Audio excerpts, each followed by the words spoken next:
আসসালামু আলাইকুম ওয়া রাহমাতুল্লাহি ওয়া বারাকাতুহু। আউযু বিল্লাহি মিনাশ শাইতানির রাজীম। বিসমিল্লাহির রহমানির রহিম। ইয়া আইয়ুহাল্লাযীনা আমানুত্তাকুল্লাহ ওয়া কুনু মা'আস সাদিকিন। সাদাকাল্লাহুল আলিয়্যুল আযীম। সময় একেবারেই সংক্ষিপ্ত। ইদানিং ছাত্রলীগের আমার ছাত্র বাবারা কওমি মাদ্রাসায় ছাত্রলীগ গঠন করার আহ্বান জানিয়েছে এবং তারা কওমি মাদ্রাসায় ছাত্রলীগের কমিটি গঠন করবে ঘোষণা দিয়েছে। আমি ওয়েলকাম জানাচ্ছি যে তাদের উচিত কমপক্ষে কওমি সন্তানদের সাথে মেলামেশা করা, এদের সোহবাতে থাকা। তাহলে লাভটা কী হবে? ওই জাহাঙ্গীরনগর ইউনিভার্সিটিতে 100 ধর্ষণের পর সেঞ্চুরি পালন করা হবে না। ফায়দাটা কী হবে? এমসি কলেজে স্বামীর থেকে ছিনিয়ে তার স্ত্রীকে ধর্ষণ করা হবে না। তাহলে কি হবে?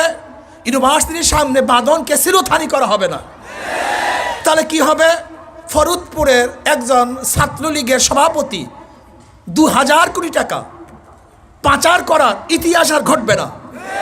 তাহলে কি হবে? সেখানে অস্ত্রের মহড়া থাকবে না। সেখানে কি হবে? অস্ত্র চোরাচারি চলবে না, ইয়াবা থাকবে না, ফেন্সিডিল চলবে না, গাঁজা থাকবে না, মদ পান করবে না, খুন হবে না, ধর্ষণ হবে না। দরকার আছে। কিন্তু আমি ছাত্রলীগের সভাপতিকে বলবো, তোমার ম্যানিফেস্টো সম্পর্কে জানা নেই। তুমি জানো যে ওলামা দল, ওলামা লীগ তোমাদের সংগঠন অ্যাকসেপ্ট করে না। কারণটা কি? তারা হলো নন সাম্প্রদায়িক, আর ওলামা লীগ হলো সাম্প্রদায়িক। এর জন্য তোমরা ওলামা লীগকে স্বীকার করতে পারো না। কাজী কওমি মাদ্রাসায় ছাত্র সংগঠন করার আগে তোমাদের নীতিমালা পরিবর্তন করে তারপর সংগঠন করতে আসো। এর আগে আসার সম্ভাবনা নাই।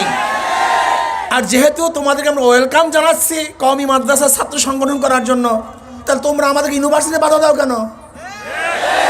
ঘটনা কি? তখন সাম্প্রদায়িক বলছো কেন?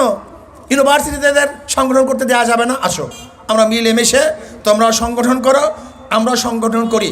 যাদের আদর্শ সুন্দর হবে তাদের সংগঠন সবাই গ্রহণ করবে, আর যাদের চরিত্র ধ্বংস হবে, খতম হবে, নিকৃষ্ট হবে, তাদের আদর্শ কেউ গ্রহণ করবে না।